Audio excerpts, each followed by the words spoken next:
I'll wait for 5 more minutes and then I'll start. Okay, sir.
Hello.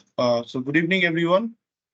And I'm audible and my screen is visible, right? Yeah, you're audible. Screen is visible. Yes, Thank sir. you. Okay, thank you. Good evening, everyone. So I am Shomodip for all the new participants, and I'll be taking these weekly sessions for the course Advances with UHV Transmission and Distribution, which is being handled on NPTEL platform by Professor Subba Reddy. And I'll be clearing your doubts weekly, whatever doubts you have pertaining to the course, anything, any concept you want to understand, you can freely ask here. Every Saturday, I'll be taking the course from 6 p.m. in the evening till 8 p.m. for 2 hours. So based on mutual discussion, what we have decided is first half an hour, you can ask me anytime. You can ask me about any doubts which you are having in the course. Otherwise, I will be discussing on some special important topics which has been covered in the course, but has not been described in details. So one topic which we chose, which we started discussing, was about the numerical field computation.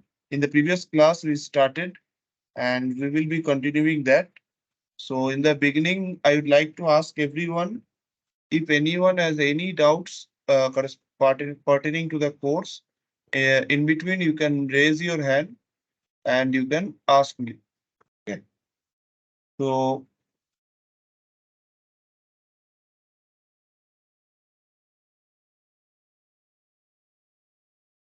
I'll give a quick recap what I had described in the of what I had taught in the previous class.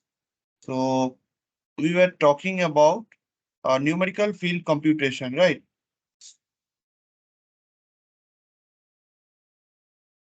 We were talking about numerical field computation.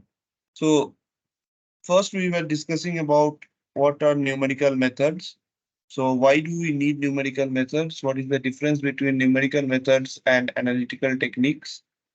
So this was the different equations, the mathematical equations which we encounter in our day-to-day lives, like x minus log x equal to 0. We cannot directly have a solution for this like we solve the other algebraic polynomial equations. So this type of equations which cannot be solved using analytical techniques available are known as transcendental equations. And in order to solve these transcendental equations, there are different algorithms which have been employed to solve these transcendental equations. And those algorithms are basically dependent on some initial guess of the solution. And this type of algorithms are known as numerical methods. So then we switched over to numerical field computation. So first we need to understand why we need field computation, why we need to compute electric field. So for any structure like the structure which we have described here, we should understand why we need the field computation first. So in design of a transmission line or a transmission conductor, if we think of why the field computation is necessary. Field computation is necessary because these conductors, the design of the conductors and the testing of these different conductors and insulators, the stress which occurs in these conductors and insulators is basically due to the electric field which is appearing to along them at different points of them. So suppose we have a say an arbitrary shaped conductor or an arbitrary shaped overhead insulator, which you have seen in your power transmission lines. And in this is a very random shape, and this does not fit in any of the curvilinear coordinate systems like the Cartesian, cylindrical, or spherical coordinate systems. And in order to solve any governing equation, we need to fit the geometry in some curvilinear coordinate system. But this type of this type of randomly shaped insulators or conductors, they cannot be directly fitted there. And hence, we need to devise some algorithms or some methods by which we can compute the electric field numerically. So what we do is basically we discretize or divide the entire geometry into small portions. And we try to satisfy the governing equation in each of these small portions or small domains, which might fit into any of the curvilinear coordinate system based on the symmetry. So as you can see here, the image which I have drawn here, this image, if you see, this is a random shape which I have drawn. This black, this is called the boundary of the system, right? And whatever is there marked in yellow is the domain of the geometry. So first you need to understand any geometry will have a boundary and a domain. You need to understand clearly, you need to distinguish them. What is the boundary and what is the domain of my geometry? So based on this, there are two kinds of numerical field computation methods. One is known as boundary based method and the other is domain based method. So in the boundary based method, basically we discretize the boundary of the system. We do not do anything with the domain of the system. We just discretize the boundary of the system. And by this discretization, we try to satisfy our eddy governing equation and then we solve it. So one such boundary based method is charge simulation method. And this method is not very common in the other field. This charge simulation method or its improved version is surface charge simulation method, SCSM or CSM. This is specific to the computation of high voltage employed in the specific computation of high voltage electric field. So further going, I described about CSM, the basic principle of CSM, how is it performed? What is the philosophy? We discretize the boundary of the system into multiple charges. It can be point charges, it can be ring charges or line charges. And then here I showed one example. Suppose you have an point plane electrode. We have a ground plane and we have a point electrode. And any kind of system, here these red marked points, you can see here, this red marked point. This is the sharp junctions at any geometry, right? So wherever there is a sharp junction, I mentioned that there will be a maximization of electric field. And so we need to compute the field very accurately. So we discretize the system. This is the actual geometry in the above portion. And this is the discretized version.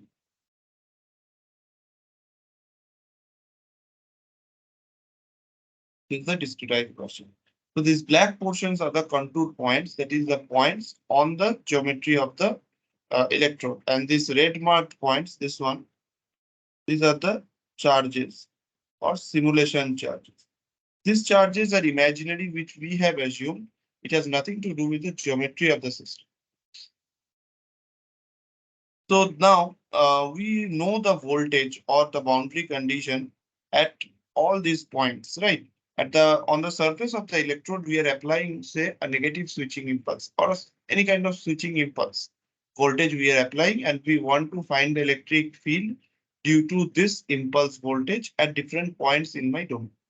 So what we do is we try to first discretize the surface of the electrode into different point charge. Let's start with point charge because that is simpler. I'll do my entire computation here with point charge.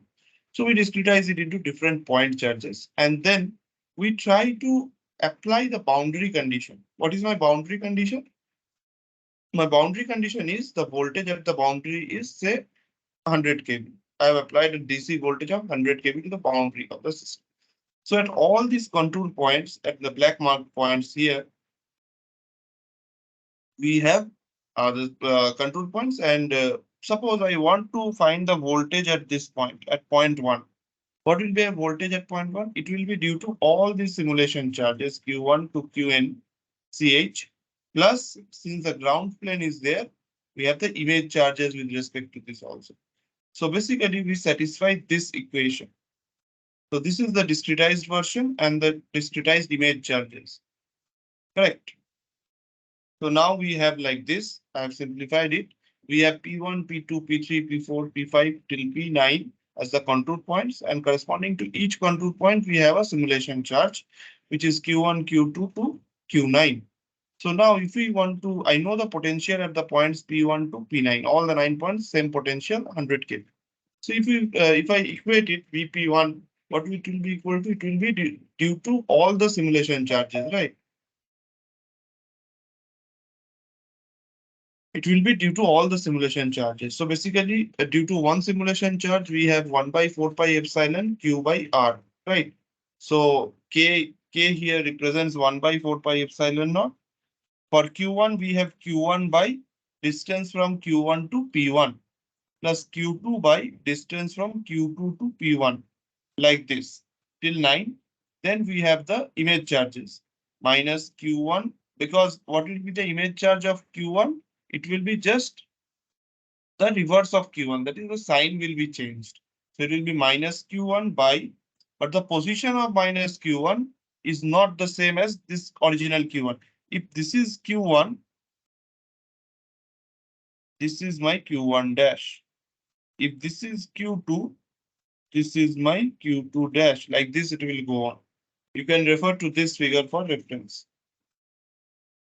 So we will have all the distance terms. Similarly, we can find VP2, VP9 like that. So what is, if we write this general term, it is VPI is equal to 1 by 4 pi epsilon. This will be for how many points? It will be for all the 9 points. And these 9 points I told, these are contour points. So I have written NCP as the number of contour points. So J equal to 1 to NCP Qj into 1 by R Qj Pi minus 1 by R Qj dash Pi. So if you see this equation, there are if I try to divide this equation, what is my Pij? Pij is summation j equal to 1 to NCP. Pij is full thing, right? K summation j equal to 1 to NCP Qj 1 by R Qj Pi minus 1 by R Qj dash Pi. So in this Pij, you know all the terms. You know K, you know NCP, you know Qj, you know Pi, you know Qj dash, you know Pi. Everything you know, the distance terms you know. So you can fill up this matrix, this P matrix. This is called the potential coefficient matrix. This P matrix you can fill up. You know what is P. This is unknown. This is to be found. And you know this matrix also. You know the voltages at all the 9 points, 1 to 9. So that is each here I have taken as 100 kV. All are 100 kV. So if you know this, you can easily find out this one.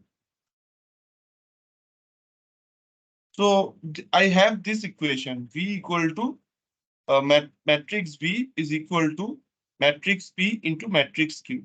Now, if you see the size of this matrix, this is I am saying it is n into 1.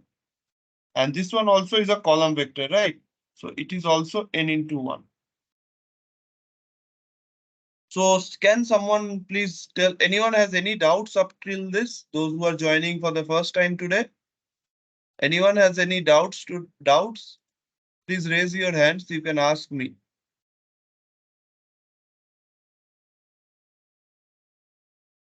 Anushri, you are joining for the first time today. You have any difficulties? You can tell me.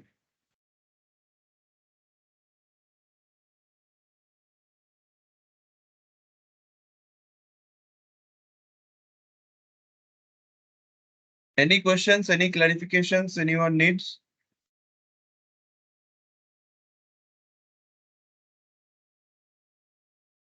Okay, so I'll ask for a question rather that will make it easier. So if this matrix size is n cross 1 and Q size is n cross 1, what should be the size of this P? What should be the dimension of potential coefficient matrix? Can anyone tell? Anyone? N by N. It's correct. So the dimension of P here will be n cross n, right? So from this, if we want to find out Q, which is my unknown here, it will be P inverse into V, right? So my V is known.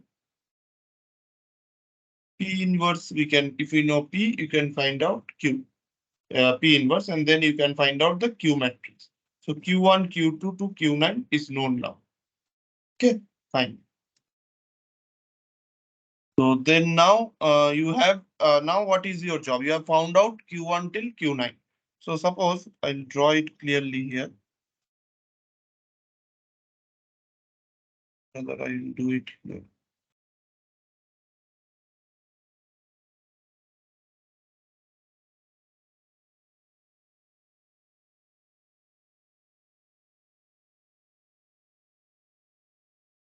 So what is my equation? It is Q is equal to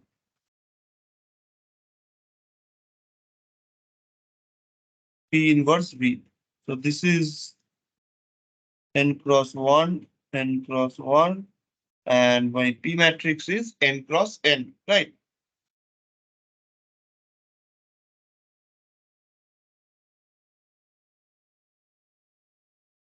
So now you have found out Q. Q matrix is obtained. So now, as I was telling, so I'll draw the geometry once again.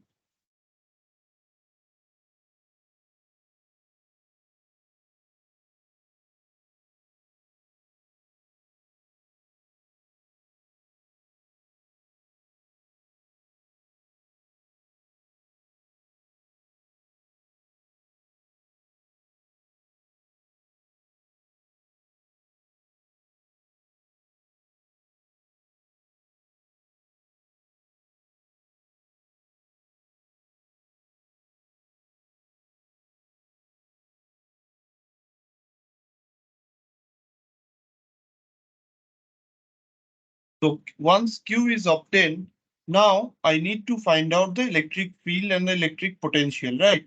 So I'll draw the geometry. You have this. You had 9 charges, right? 1, 2, 3. Then we had one more here. 4, 1, 2, 3. Correct. And then we had an imaginary ground plane here. We had 1, 2,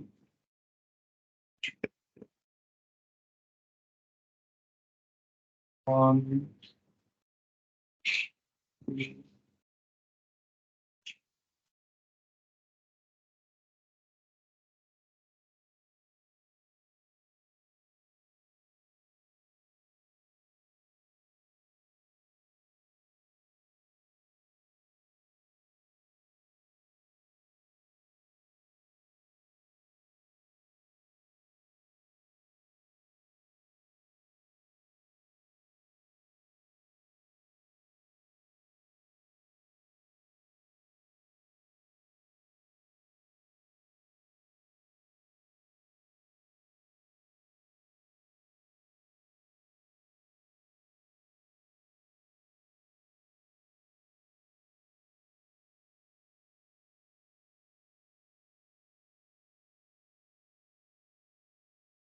Suppose you have all these charges, right?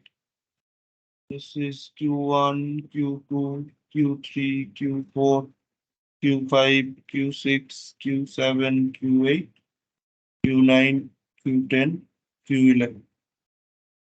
So now you will have the image charge.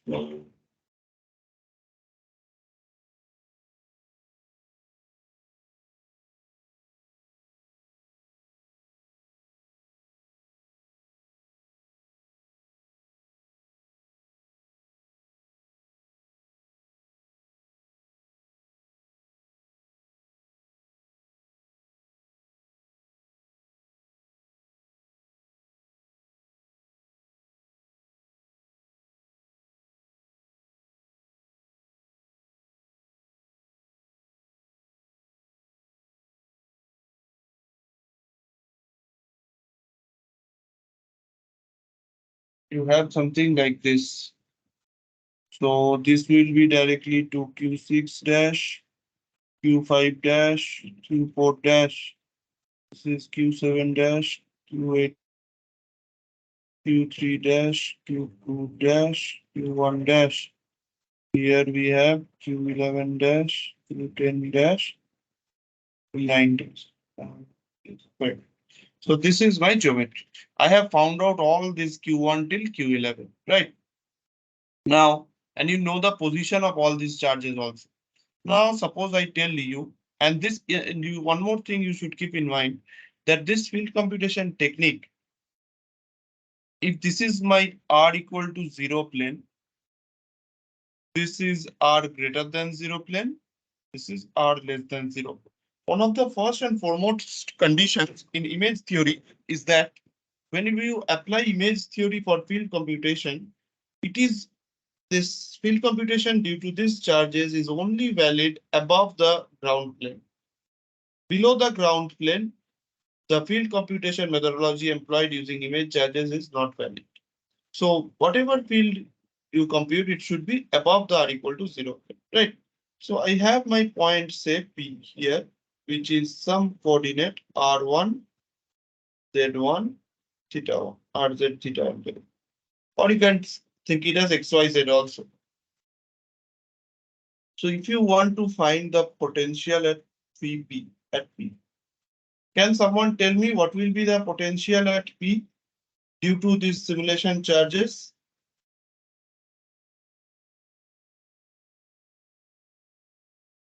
Anyone?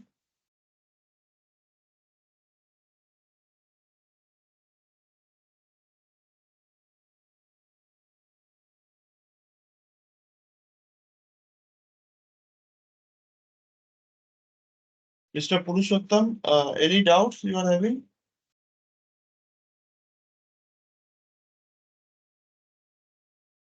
No, sir. Following. It is clear. Sir, clear, sir. Can you tell me what is the potential at P?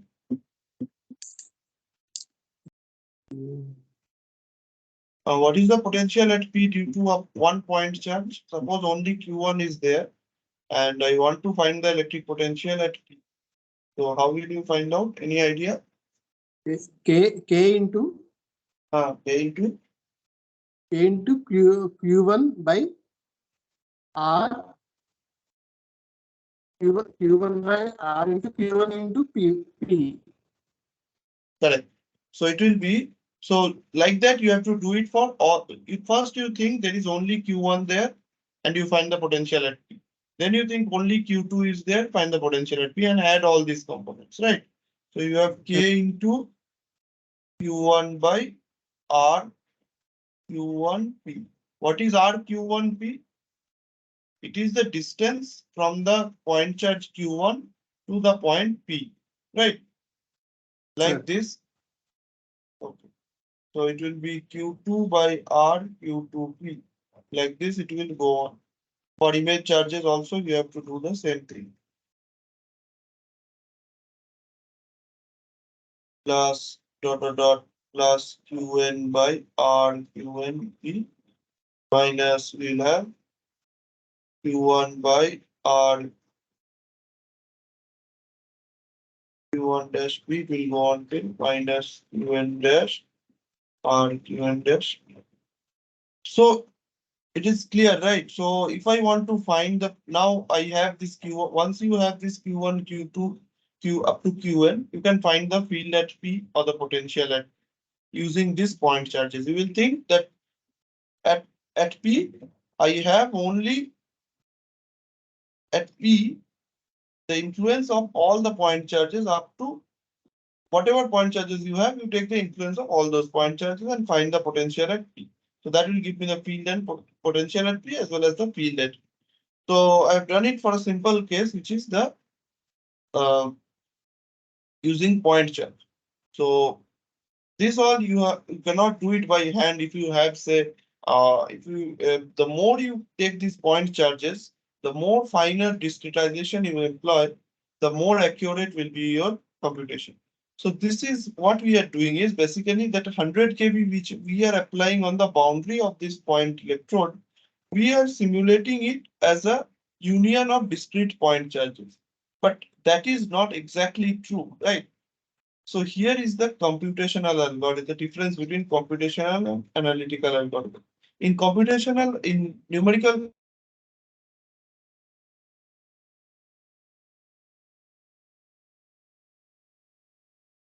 the accuracy, the more number of point charges you have, the more is your more accurate is your field computation.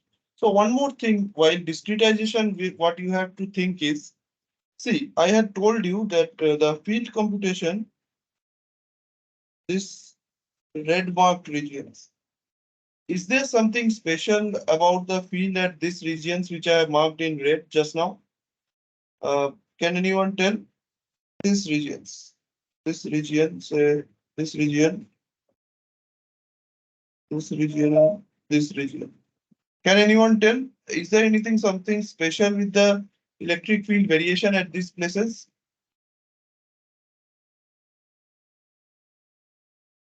The field is more sharpened. Yes. Yeah. Field is more is correct. But since there is a sharp edge, field obviously will be more. But one more thing what we need to think of is there will be a rapid variation of field here. Due to this sudden change, if any surface which is smooth, there will be a smooth variation of electric field along that surface. But if the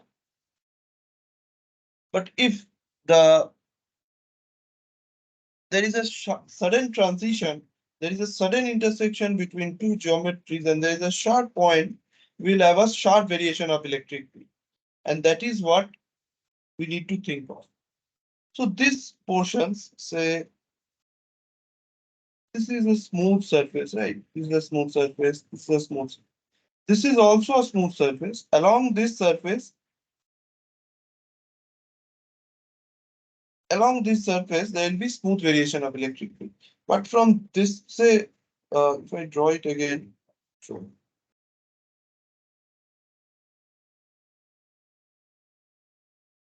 This region, suppose you have an electric field which is varying very smoothly, but here there will be a suppose I am drawing it just randomly, I am drawing, there will be a variation of electric.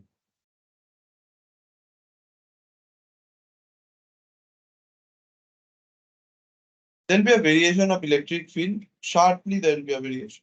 And due to this, we need to compute the field accurately to capture the entire variation. So if you have a smooth curve, say like this, just a random curve, you can use less number of discrete point charges. So this region, so then what comes is called non-uniform discretization. Till now, we were talking about uniform discretization, irrespective of the geometry of the system. We were discretizing the entire geometry into equal portions. So now we need to think that the regions where where you can anticipate a sudden change in electric field, we need more point charges there. So suppose I have, say, I am taking 3-point charges here in the top portion, so 4-point charge. Now you have this turn. So in this turn, you place more point charge. You place more point charge. Then again, you take less point charge. Again, in this turn, this region, you take more charges. Again, you take less charges. Again, at this position, take more point charges, and then again you take more. So this is called non-uniform discretization.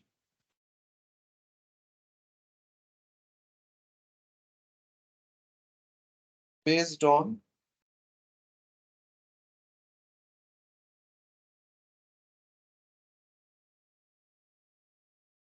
so we have not computed the exact electric field till now, but we anticipate a sudden change in electric field. That is from our engineering knowledge, we are anticipating that in this region, yes, there can be a sudden change in electric field. So what we do is we take more point charges there. And I told the more point charge, the more charges or more simulation charges you take, more will be your accuracy. So this is how we employ non-uniform discretization. So now, in this entire thing, this can be done with coding. What I thought is I will discuss with you.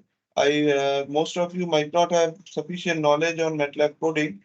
So what I thought is I'll discuss how I have written the code. I'll show you some of the results if it is possible. I'll just see. So is that fine for everyone? If I show some MATLAB coding results, the placement of this contour point, these things. Is it fine for everyone? Samir? Yeah. Yes, yes. Yeah. Okay. Just a second.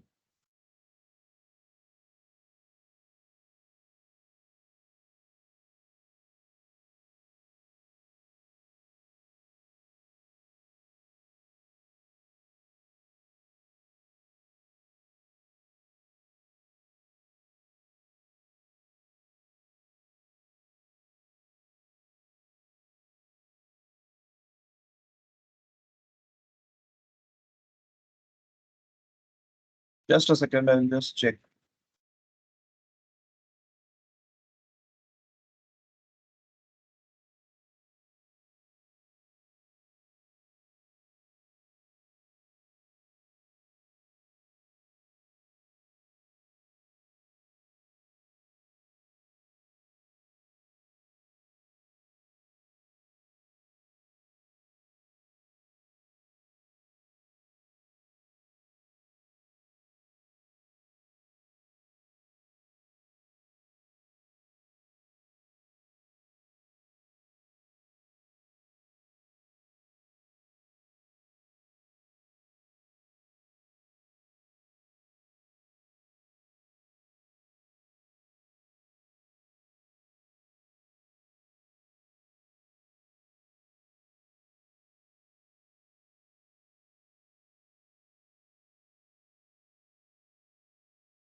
Okay, so I'll share my screen. I'll show you how I have plotted these contour points.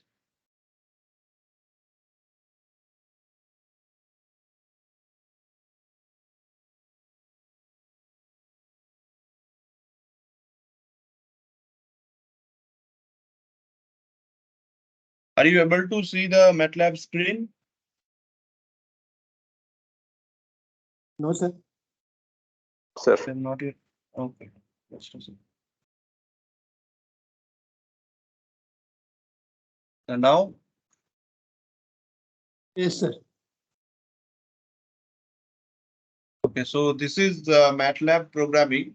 So it is easy only. So I have done this. You can see I have taken a rod plane electrode as I was talking with a gap of 10 meters.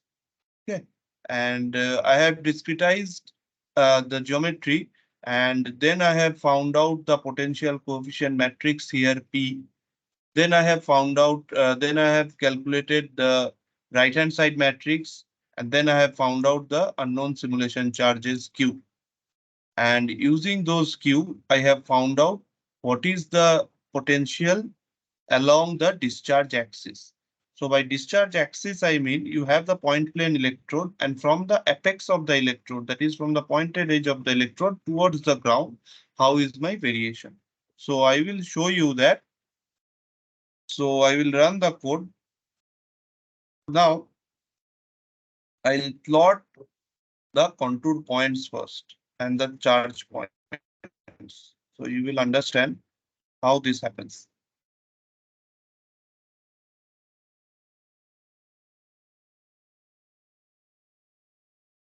So can you see the plots on the screen?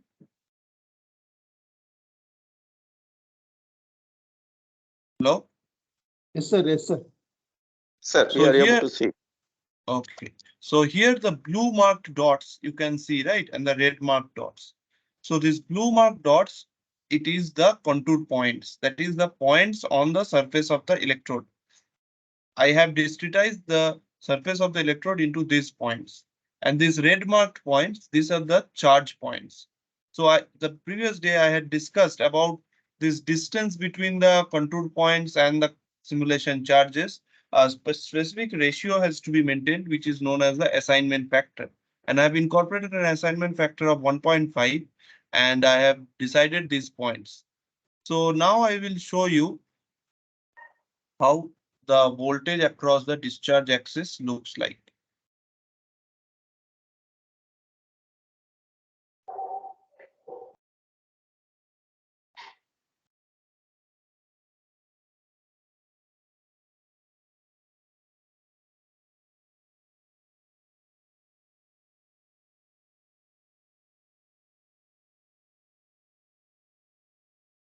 So here you can see. Hello? Can everyone please mute your mics?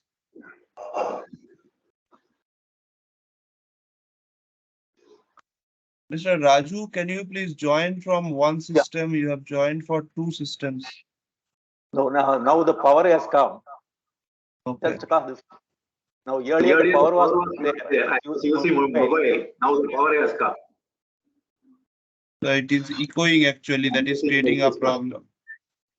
Yeah. Now I am switching off. Okay.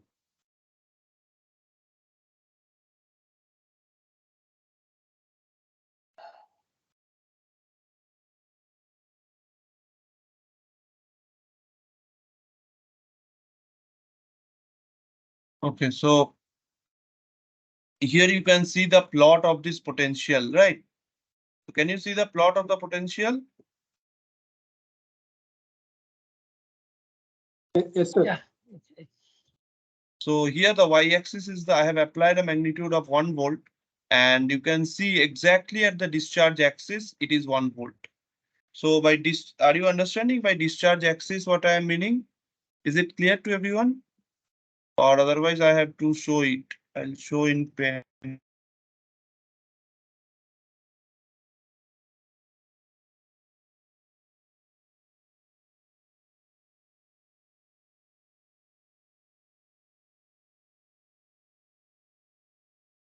So if you have like this was what we were having, right? So this is my ground plane and this is my electrode. So this is the apex, this is called the apex of the electrode. And this distance I have taken as 10 meters. So this is my discharge axis. Along this path, this is x equal to 0 and this is x equal to 10. So this is my discharge axis and along this I have plotted my potential. So what should be the potential at x equal to 0? It should be the applied potential, right? I have applied 1 volt here to the entire surface of this electrode. I have applied 1 volt. So it will be 1 volt and gradually the field and the potential will reduce. So that is what is happening here. You can see a smooth variation in electric field, smooth variation in potential along the discharge axis. So any clarifications, anything regarding this MATLAB results, anything you want to ask? Anyone?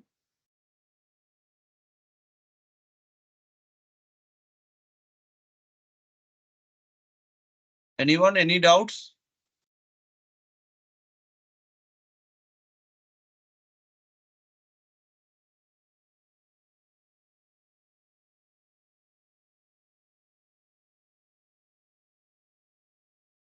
Any doubts you can ask now, otherwise it will be difficult to address the questions. Any doubts?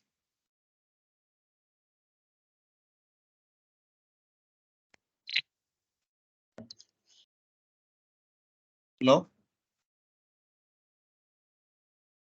I can go ahead. Yes, Dr. Valsmal? Yeah, you can go ahead, no problem.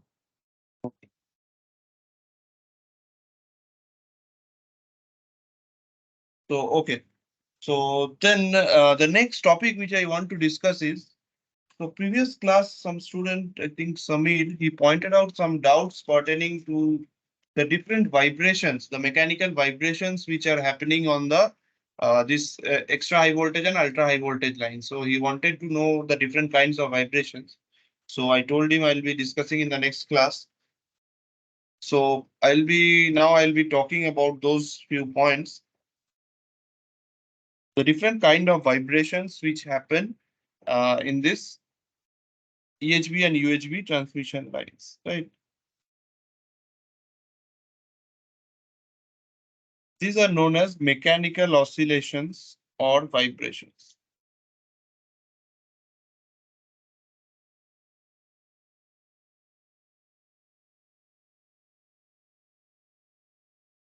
So first we need to understand that why we need to know anything which you study, you first should understand why we need to know that and so why we need to study that particular thing. So everyone is familiar with the term right of way. Anyone not clear what is right of way? You can tell me. Sir, right of way means if there is a transmission line, the distance we have to dedicated for the transmission line at the both sides, sir, without any disturbance. That is right of way. Yes, yes. So right of way is basically like you are having an extra high voltage line, say a 765 kV or a ultra high voltage line running. And when you are transmitting voltages at this high magnitude, uh, anything coming near to it, there will be an effect of that. Suppose a telephone line or a communication line is running parallel to that extra high voltage line. So you will have a variation. You will have some interference of that extra high voltage line with this communication line. So any equipments, suppose in a high voltage lab, you think of a high voltage lab. So in our IASC high voltage lab, any equipment which is generating high voltage, say an impulse voltage generator or an impulse current generator. So we have a particular clearance or a particular distance based on the magnitude of the voltage, the rise time of that voltage, the tail time of that voltage. Based on all these things, we have some clearance. So from that impulse generator, till that clearance, we cannot keep any other equipment because there will be an interference.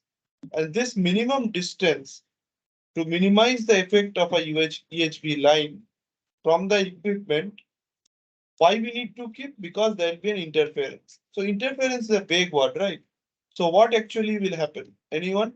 What will be the effect of a EHV line or on a communication line or in a high voltage lab? If you think of what will be the effect of that impulse voltage generator or impulse current generator? What will happen rather if you keep something very near to it? In technical terms, what will happen? Any idea?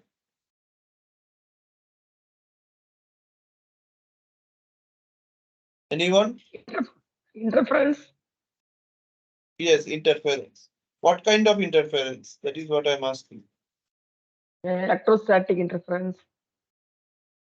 Yeah, correct. Electrostatic will be there, and also there will be electromagnetic interference, which is known as EMI. So this EMI and EMC, if you have heard of, it is electromagnetic interference and electromagnetic compatibility. So this is one of these two are one of the biggest issues which we need to take care while designing any transmission line system or a EHV, USB transmission line conductor or a transmission line. So to minimize the effect of EMI, we need to keep this distance, which is known as the right of way. So I'll write this point in short. Is it clear?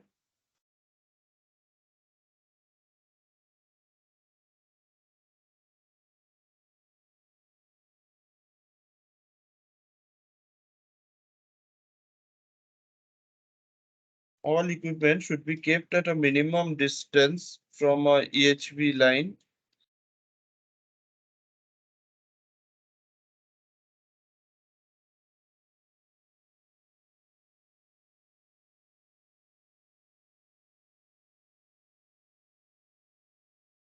To minimize the effect of electromagnetic interference.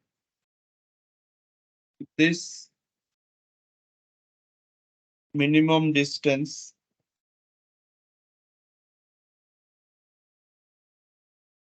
is called as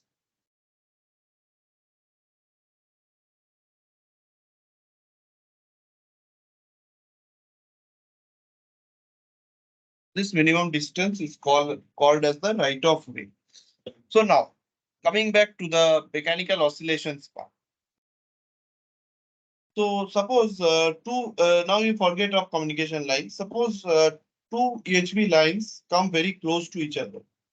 Then the effect of this electromagnetic interference will be much higher, right? So if two EHV lines, suppose they are running parallel, and due to some external factor, due to something happens, and these EHV lines come very close to each other. So their right of way will be minimized, right? So now we are not maintaining this right of way. So there will be some electromagnetic interference. Right. So if this right of way is minimized and the distance is violating the right of way criteria, there will be an effect of electromagnetic interference of one EHV line on the other.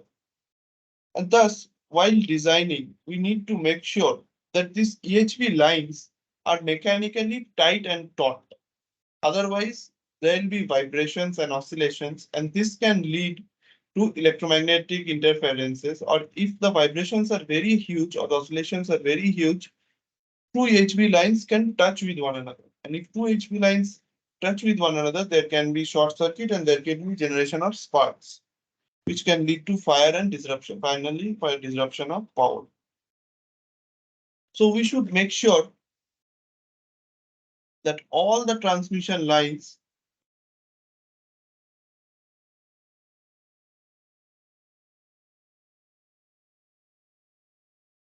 make sure that all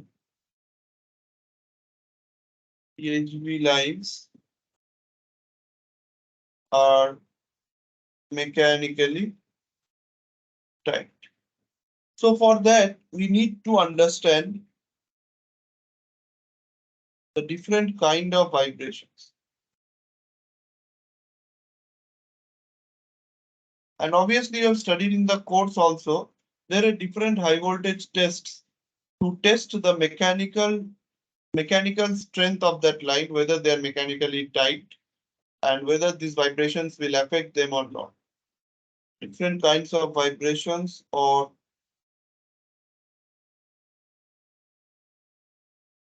oscillations occurring in system. So first type of oscillation or vibration is known as alien vibration.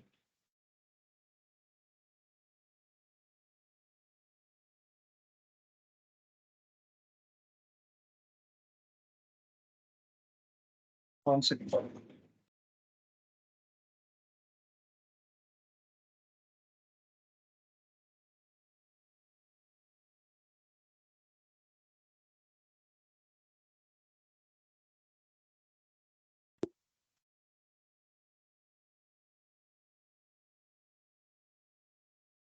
So what happens in alien vibration?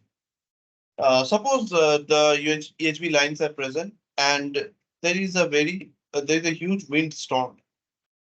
Means wind is blowing at a very high speed. Okay.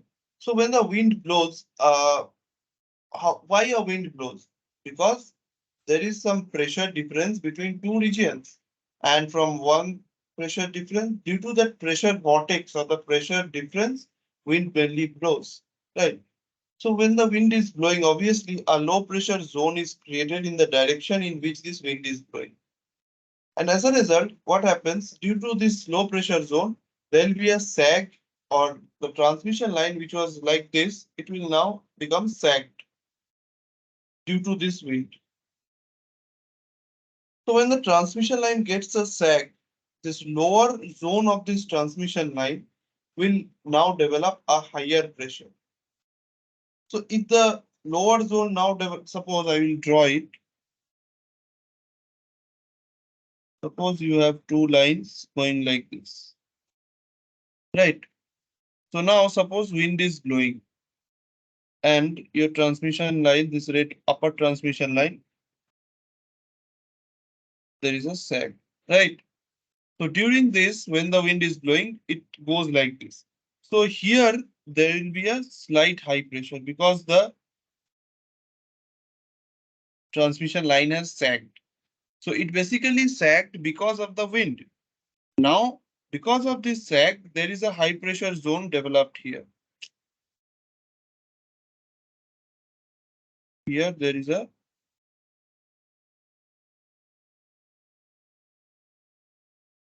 high pressure zone created. So now suppose due to this high pressure zone, again the line will go up and there is a oscillation. Again the line will be like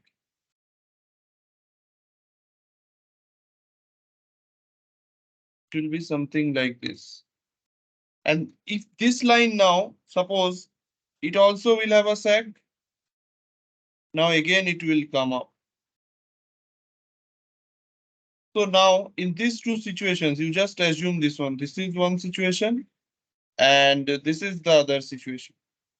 So now the distance between these two lines, this is very low, minimized. So my right of way is violated. Right of way criteria is violated, right? So as a result, what will happen? There will be electromagnetic interference. Moreover, if the distance is minimized, the electric field in that small gap will be very high.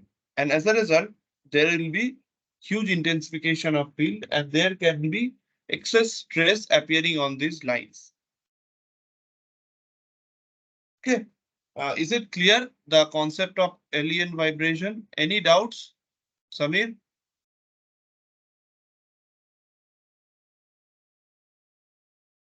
Any doubts? Anyone? No, no, it's okay. Okay, fine. Yeah, So it's this is yes. it's okay, no problem. So I'll write some of the important points of alien vibration. So basically what happens is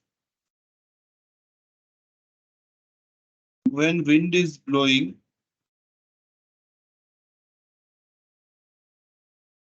a low pressure zone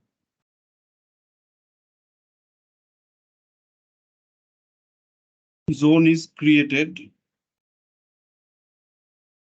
in the direction of wind flow.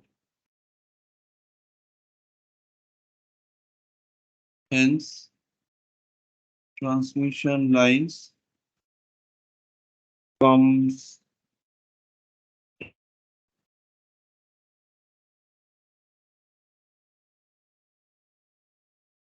now. In the next step, what happens when these transmission lines just a second.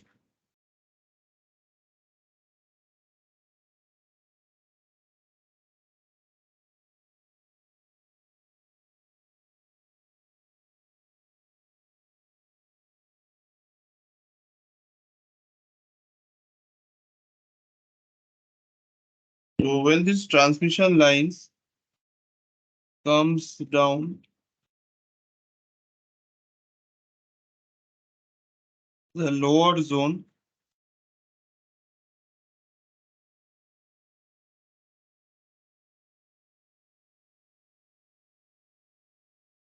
has a higher pressure.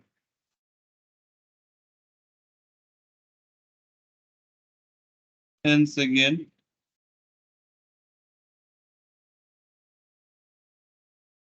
the line will go up. Thus,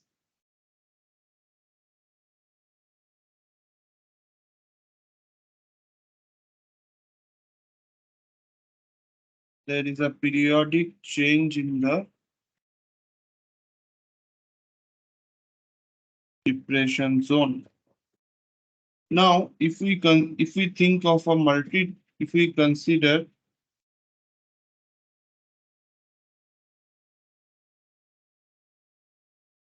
if we consider a multi-conductor transmission line, one line may come down, just as I had shown previously.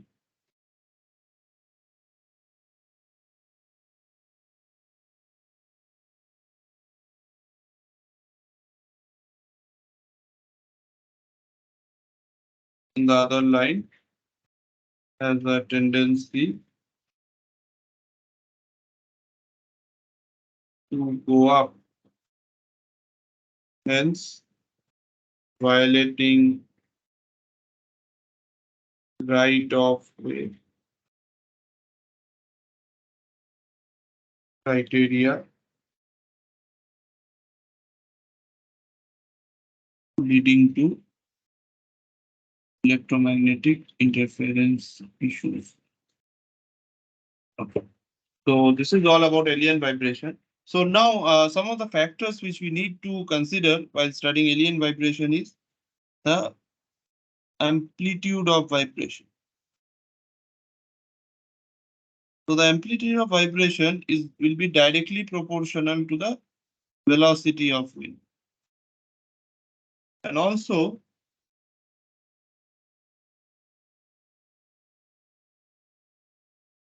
the frequency of vibration is also directly proportional to the wind velocity. So the frequency and the amplitude of vibration will be directly proportional to the velocity of wind. Moreover, if you think of the other factors which will affect this are temperature and humidity. So if you think the effect of temperature on breakdown, it is like higher temperature, there will be more number of electrons, or the higher avalanche breakdown will happen. More number of avalanche breakdown you are familiar with. So it is basically avalanche breakdown is a type of phenomena occurring in breakdown. If you have studied breakdown phenomena in solids, liquids, and gases, especially in gaseous medium, if you have studied, we have what is called the avalanche mechanism of breakdown of gaseous medium. So there will be a avalanche basically means there is a flood of electrons. So one initiating electron will be present from the electrode, which will go on and collide with the neutral molecules, and that will lead to that will lead to multiplication of electrons in the gap, and that is what is called avalanche breakdown. In short, you can get a brief idea like that.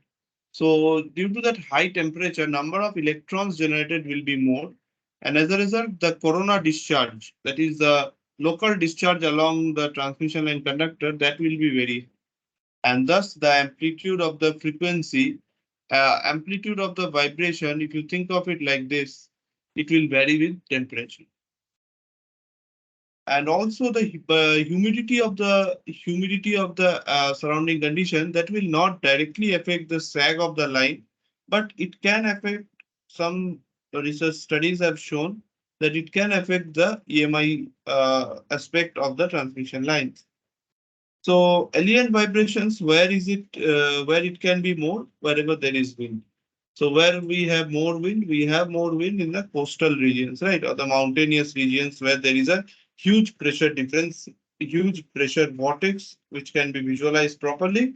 There we will have this kind of vibrations, right? Okay. So this is all about alien vibration. Now next is known as galloping vibration.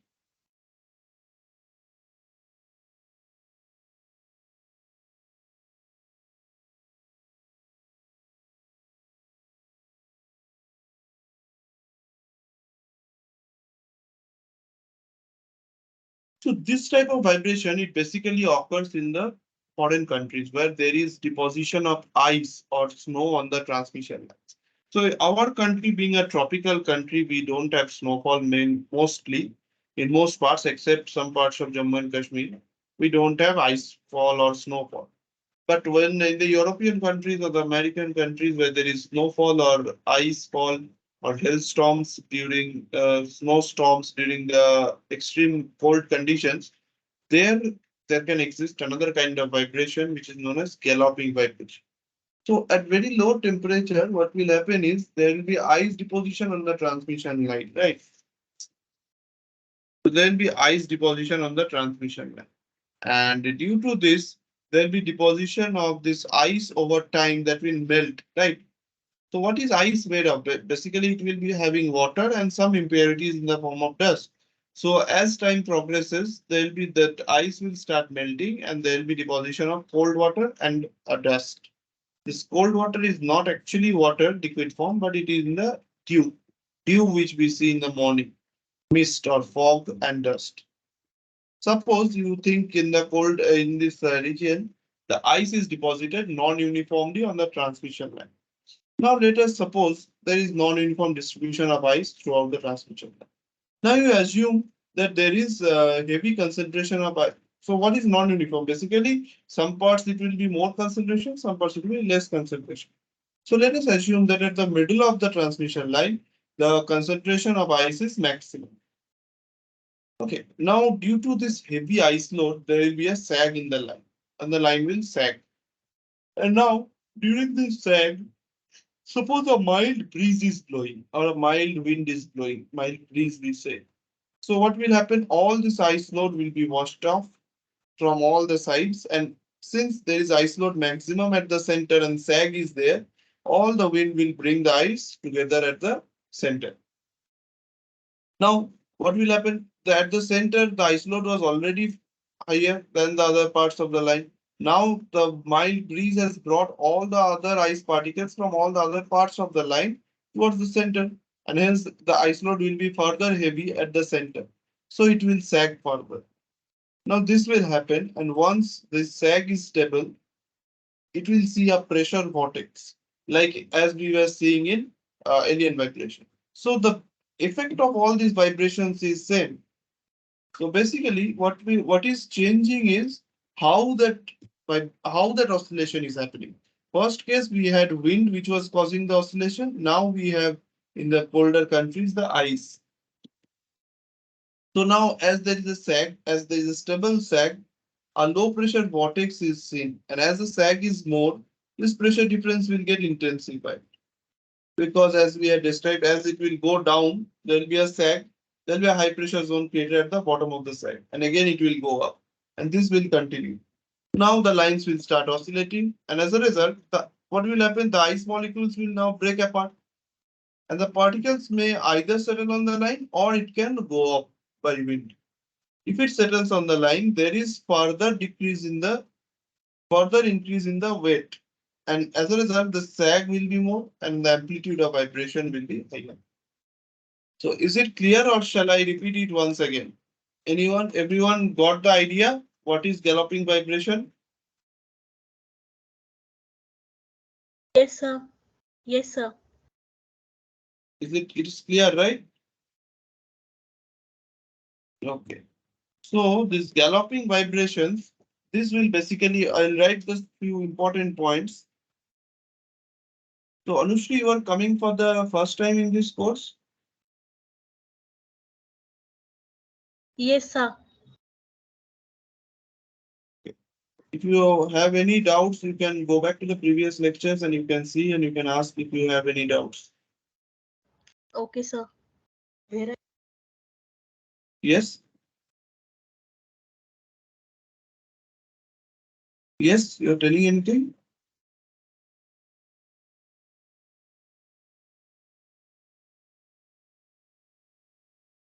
Hello, sir. Excuse me, sir. Yes, tell me. Sir, in alien vibration, that conductor is it's have a weight, sir. Due to wind, is there any chance to go up and down, sir? Yes, that Actually, is what is happening. Yes, tell me. Actually, sir, I am working in transmission line maintenance, sir. Okay. Sir, actually that much vibration, I cannot think so, sir. It's the Actually, okay. So the amount of vibration, like you have multi-conductor transmission lines, right? yes, Two sir. lines. So two lines will be running parallel, right? Yes, sir. Like I have shown here, the red lines. Suppose they are running parallel and there is a wind.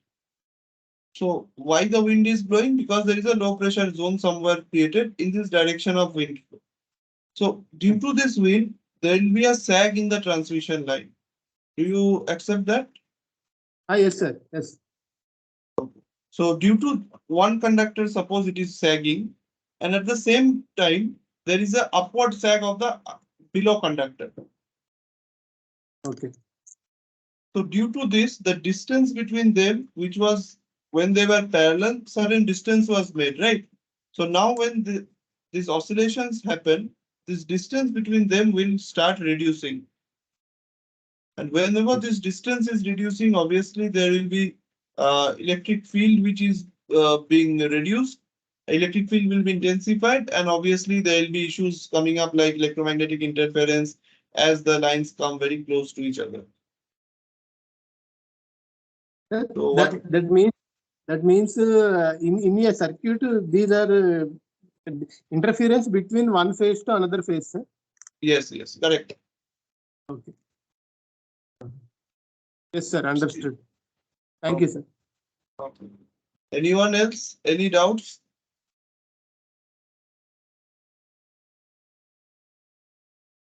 Samir, you are having any doubt?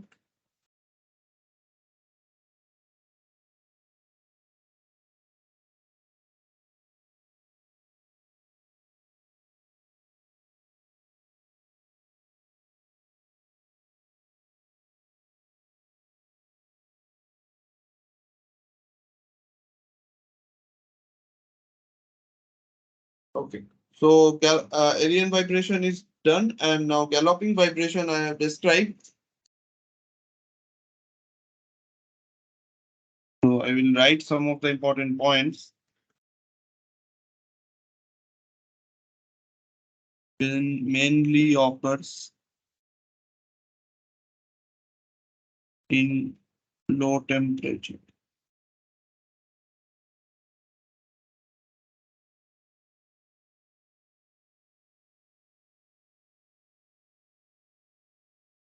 Deposition of ice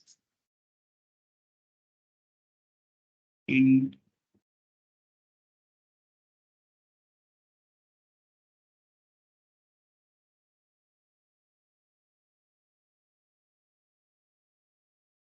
deposition of ice in transmission lines in very cold conditions. Ice distributed non-uniformly.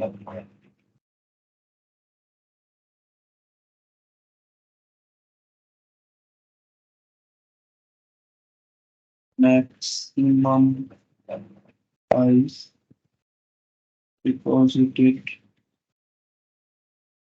center of transmission line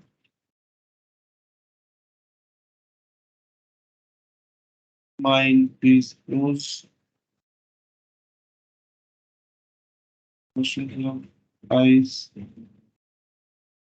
permitted.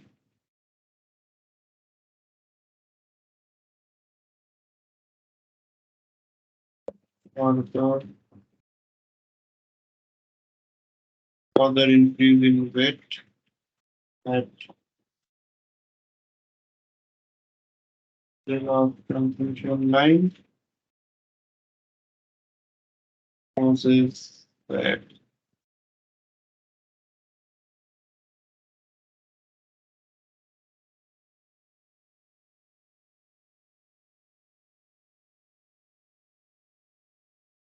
pressure is created, hence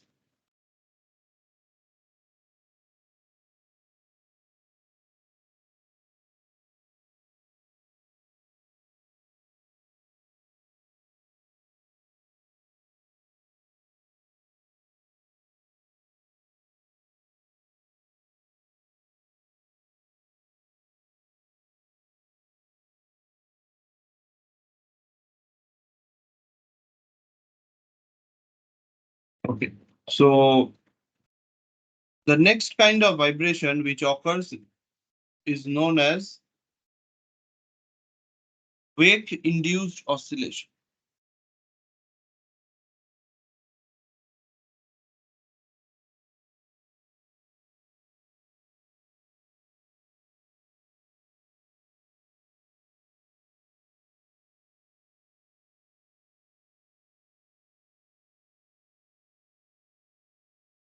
So we have discussed about two types of vibrations, the alien vibration and the galloping vibration.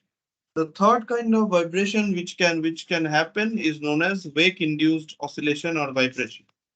So now you suppose there are the terrain or the the ground of any area is not uniform. The terrain is not uniform through where this line flows. Suppose the line is erected in a place which has a non-uniform or a rough terrain, and sudden humps and sudden spikes and dips are there on the line. So what will happen? The distance of the line from the horizontal, suppose, how will I show? Suppose this is my line. You suppose this is your line which is going, and this is my terrain. So if this terrain is smooth, then the distance of the line from this terrain will be always same. But if there are some spikes, some dips at different regions, this distance will be different, right? And hence the pressure vortex which will be created, that will be different. So technically or ideally thinking, the line, the different parts of the line, due to this difference in pressure, it should oscillate with different amplitudes and frequencies of vibration. Technically, but since this line will have something called inertia, it cannot happen like that. And hence it either oscillates with the highest amplitude or with the average amplitude. So now if it oscillates with the highest amplitude, I will draw the figure, then you will understand. This is very interesting actually. So if you think of a line which is going like this,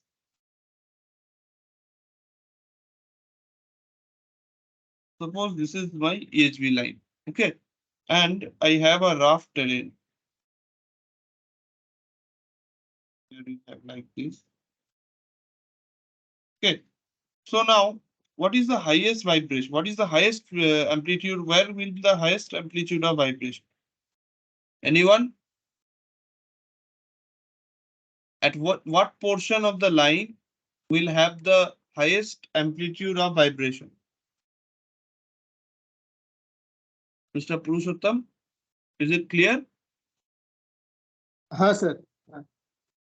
So which First part? peak. At hilly Yes. area, sir. Yes. Maximum hilly. So which part will have the highest? So technically, since this distance from the line to this terrain is different for different portions, right? This distance is different. All these distances are different. So here you have the flat portions. This will have the highest, or the dip portion. Suppose here there is a dip. So suppose I am telling this amplitude is say A4. This is A3. This is A2. This is A1. This is A5. So A4 will tend to have the highest magnitude, right? So this part of the transmission line technically should oscillate with the highest amplitude of vibration. So, but due to inertia, the entire line has to oscillate with the same amplitude. So due to this inertia factor coming into play, this line will oscillate with the highest frequency or with the highest amplitude or the average amplitude. So now you just think, if the line is oscillating with the highest amplitude of vibration, so the entire line has to oscillate with A4 dimension, right? So you are assuming, let us assume that this is a plane land with the maximum distance. So this will go on like this. Here it will be like this. Some sag will be there. So these distances from the line to this one will be minimized, and there will be an issue. So this cannot happen, right? Sorry. So here what will happen, if it oscillates with the highest amplitude, it will just, this place, it will go like this. Then it will come like this. Again, it will. So here this distance D, this is minimized. And in this bulging up areas, these distances between the line and the terrain will be minimized. And due to this, there is sudden compression of air in that small column. And due to that, a pressure will be increased, and hence the lines will again shoot up. So now it has gone with the highest amplitude of vibration. Wherever there is very small air gap, what will happen? It will, then the pressure difference will be very high in that small air column. Then again it will shoot up, and this repeated things will happen. And due to this, there will be what the oscillations generated are known as wake-induced oscillations. So to minimize these oscillations, any kind of vibration. So is it clear? Wake-induced oscillation, any doubts? Mr. Purushottam, anyone? Mr. Raju? Mr. Venkatesh? Yeah. It's clear, sir. You can go ahead. Okay. So Yes, actually okay. So anyone who has seen these type of vibrations in the practical, anyone working with the electrical maintenance or power system. I have not actually seen this in practical, so I have just read it theoretically. So also I was curious to know how these vibrations are visualized. Anyone who has done that thing, who has visualized these vibrations in practical? Sir, actually, in practical, these vibrations are very low, sir. Tell me. In working conditions, these vibrations are very low, sir. Actually, we are not able to observe with bare eye. Okay. With bare eye, it is not visible. It is not visible, sir. In very wind, suppose if there are any high pressure winds or any cyclones, only that time only we can observe, sir. Otherwise, the conditions are very stable, sir. Okay. Maybe there is small vibrations. We are not able to visible, sir. Okay. So to minimize these oscillations or vibrations, we install what is called spacers.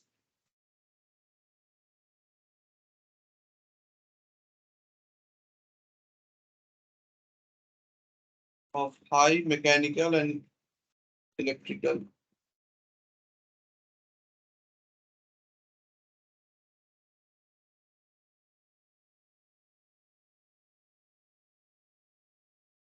So this is all about the vibrations which are occurring in this EHV and UHV lines. So basically there are three types of vibrations: alien vibration, galloping vibration, and wake-induced vibration. So basically, as Mr. Purushottam said, this type of vibrations are not visible with the naked eye. So I think this will come into effect when there will be very huge wind flow or there will be cyclones or something arising. Then only we will be able to see these vibrations. But there are some tests, high voltage tests pertaining to this mechanical strength of the lines.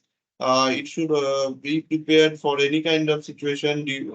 Any kind of wind flow, any kind of wind speed, it should be prepared. So we need to study these kind of vibrations also, and we need to understand we need to take some precautionary measures in the design of the EHV lines to minimize this kind of vibration. So is it clear? Sir, excuse me, sir. Yes. Sir, with your permission, I want to add one sentence, sir. Yes, sure. Sir, actually, what is there, sir? Due to vibrations, there is compulsory electromagnetic interference is there, sir. And one more thing, sir, as a working in transmission line, I want to share, sir, if your permission. Yes, sure.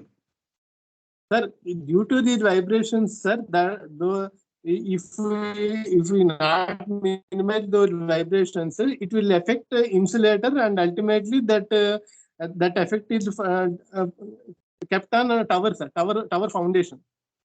Yes. Sir, Correct. There Yes. is a chance in cracks and defects in our foundation, sir. It may lead to tower collapse. Okay. Fine. That's why actually, sir, one more service we are using to minimize the vibrations in transmission line is vibration dampers, sir. Yes, correct. Vibration damper. Sir, vibration dampers, sir, and these spacers also, sir, and spacers also using for to maintain the specific phase between two conductors or three conductors or more conductors, sir. And Yes. vibration damper also. Thank you, sir. Yes. Thank you so much. So basically we use spacers as well as vibration dampers. I forgot that.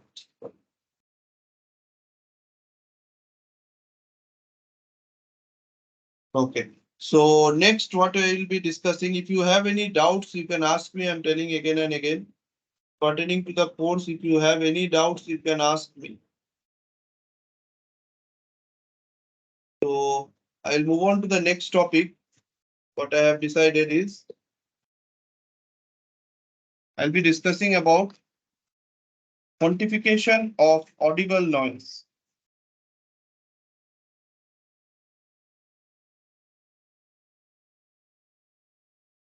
So first I need to to understand this, you need to understand corona discharge, right?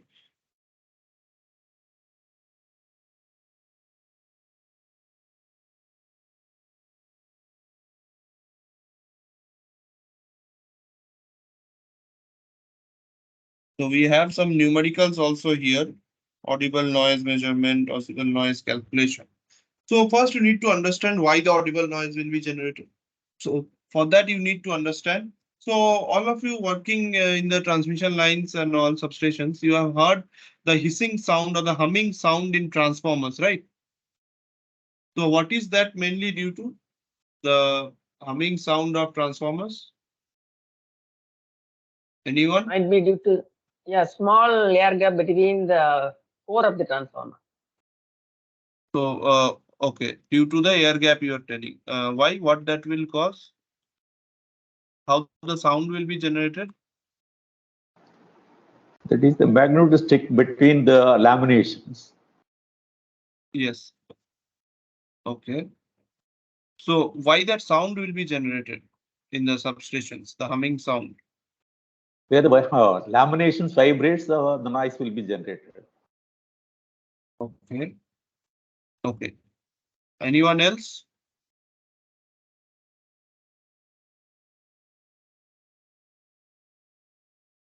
Anyone else? That is, I think it is Yes. due to eddy Yes. current. Yes, correct. So that is this effect is basically called magnetostriction effect, right? So it is basically the sudden contraction and expansion of the laminations due to the magnetic effect of the current or the eddy current, which Samir correctly pointed out. These eddy currents are locally circulating currents on the core of the transformers, and this will cause a magnetic field, right? And due to this magnetic field, there will be contraction and expansion of the iron core laminations. And this produces an audible hum or audible sound. So at times we need to quantify what is this audible noise. This is one source of audible noise we can take.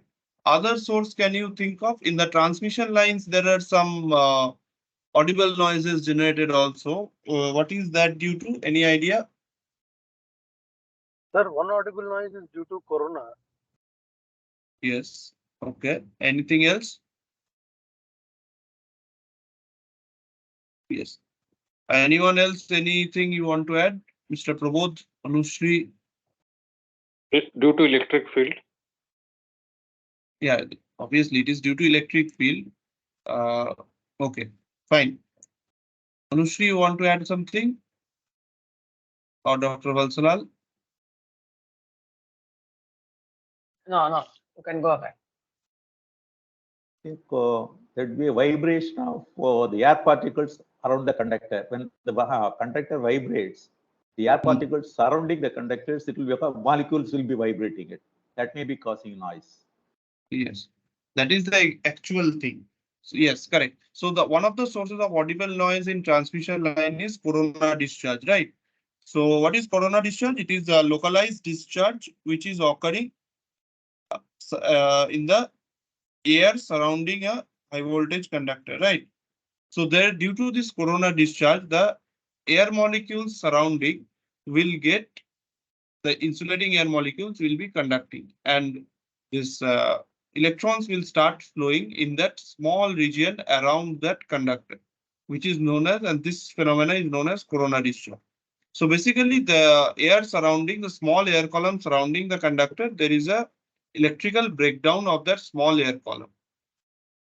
We do not call it breakdown because breakdown means a total flashover, right? So if the entire air column is breaking down, then we call it as corona discharge. Or and this corona discharge, when the entire air gap is breaking down, we call it as breakdown or flashover. But here there is a localized breakdown which can propagate if there is sufficient electric field in the air gap. Obviously, this corona discharge can lead to complete breakdown, but we are not concerned about that now. We are concerned about the corona discharge. So whenever there is a high voltage along these transmission lines, the electric field surrounding these conductors will be very high. And if it exceeds the this breakdown strength of air, that is 30 kV per centimeter, there will be a discharge or a flash, which you will small spark lasting for few microseconds. You will see that, and there will be a hissing sound generated due to this corona discharge. So due to this movement of the air column surrounding these conductors, a hissing sound is produced, right?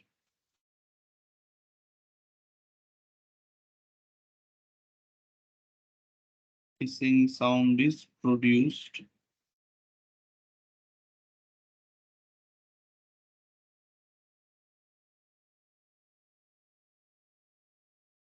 due to movement of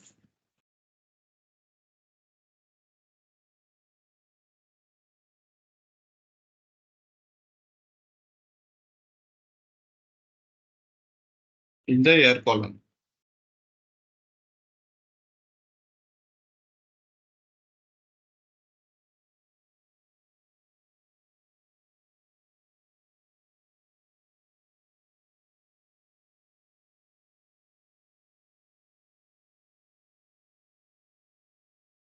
So suppose for first we will discuss about power frequency.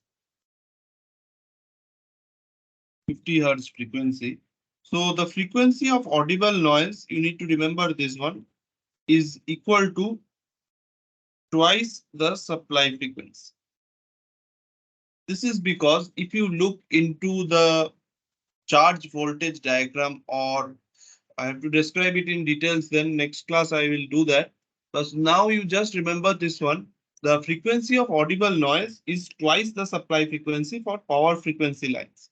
So this is because the movement of the air column is twice in one cycle. In one half cycle, from zero to peak, there is movement of air column. Now you need to understand the corona discharge phenomena for a sinusoidal power frequency voltage. For this, for understanding this, for now you just remember, next class I will describe that. So the frequency of audible noise for power frequency signal is twice the supply frequency. And now we need to quantify, which is, so now first we need to understand what is the range.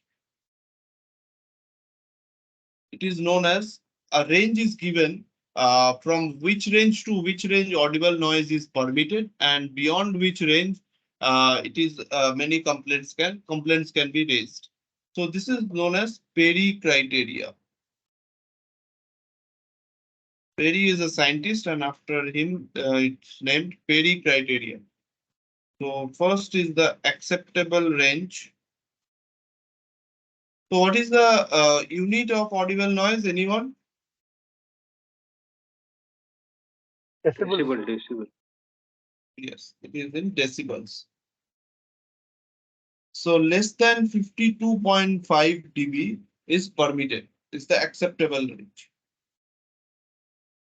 Few complaints will be raised from 52.5 dB to 59 dB. And most complaints are raised beyond 59 dB. So based on this range of the Perry criteria, you need to design your lines such that your line's audible noise generated is below this, is within this acceptable range. That is, it is below 52.5 dB. So now if we want to quantify audible noise, it is represented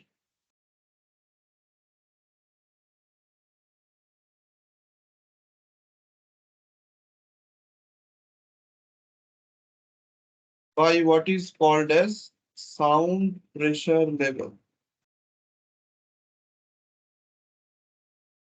also called as SPL.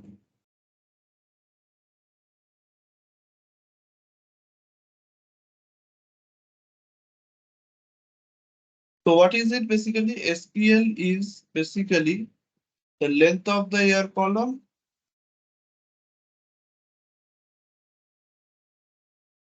multiplied by pressure of air column.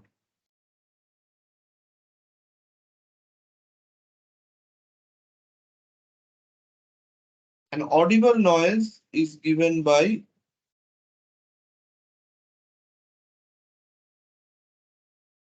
there is a formula for audible noise. It is 10 log S10, SPL 20. This is in okay.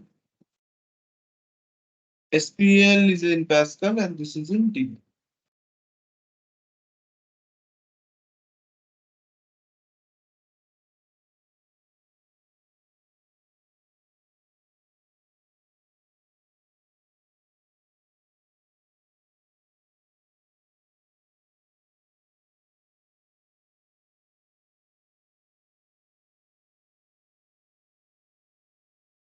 So audible noise is given by SPL is 10 in log.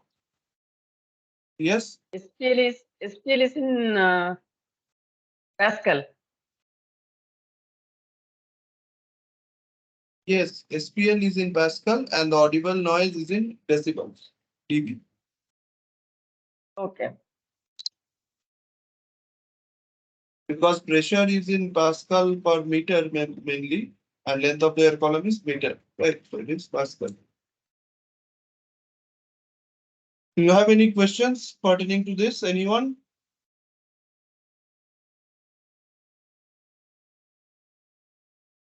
Anyone has any questions? Or I will wrap up today. Next class I will start with this details of the some of the numericals for audible noise, and then I'll move to the field computation part again. Anything, any confusions, anyone? Sir, Yes, Sabir? actually in the transmission lines in India, I've seen that there is a device called as a wave trap used in Wave trap. EHV and yeah. Can you please explain this device, sir? I've not seen it anywhere else. It does. I'm not familiar. I'll let you Actually, know I've in seen these the things near yes. the near the transmission just before the substation when the on the transmission line gantries. There is this device called as wave trap, but I have not found a suitable answer for this. I asked one engineer, the utility engineer, he told that it's a wave trap, but after that, even he was not able to properly explain Okay. whether I found it anywhere. Okay. So if Yeah, anyone let working me on explain. Let me explain. Wave trap. Yes, sure. yes, sir, please. Yeah, wave trap is generally placed not in all substations. There are substations in which wave traps are there. That is mainly for modulating and demodulating. That is power frequency signal and speed signal. You are mixing, that is modulating, and you are through wave trap, and you are sending through transmission line. The receiving end, you are demodulating. So that is we call it as power line carrier communication. That is the So purpose of basically, it wave trap. is used to basically it will block the communication signals from passing, and it will allow only the power signals to pass through it, right? It will modulate both the power The frequency signal and conductor speed will be signal. carried as a communication line, whereas the high frequency it will be used on the transmission line itself. So that the communication also it can be established and the control also it can be established. Okay. Okay. So, sir, that means That is happened in conductor 110 kV. Okay. Mr. This is Purushottam, you have raised your hand. Sir, Mr. Purushottam, you have raised your hand. Sir, actually applied for examination, sir. Examination, what is the pattern, sir? Any idea? Some No, suggestions, sir? I don't have any idea. I will talk with the professor and I'll let you know in the next class. Okay. Okay, sir. Thank you. Yes. So Anushri is asking to share the previous session links to Gmail. So Anushri, I have created a WhatsApp group, and in that I'll be sharing. So I will tell you my email ID. I'll type my email ID. You can send me this test mail. I will add you to the group. I'll send you the link for the group. You can get added. Is it fine for you, Anushri?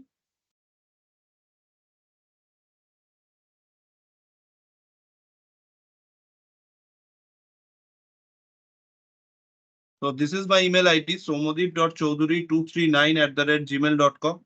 You can send me a test email and I'll send you the WhatsApp group link. You can get added there. And once you are added, you just drop a message in WhatsApp also so that I know that. Yes, Samir, tell me. Sir, regarding this assignments, what we are doing weekly, how do we know the correct answers, sir? Or how do we know analyze our mistakes? Oh, you are not provided with the correct answers for that? No, sir. Only the final scores I think have been provided. Okay, actually, I am not handling that part. Another TA is there. Student is there who is handling that. I will talk with him and I'll tell you. Okay. Yes, sir. Yes. Anything else? Any other clarifications? Anything?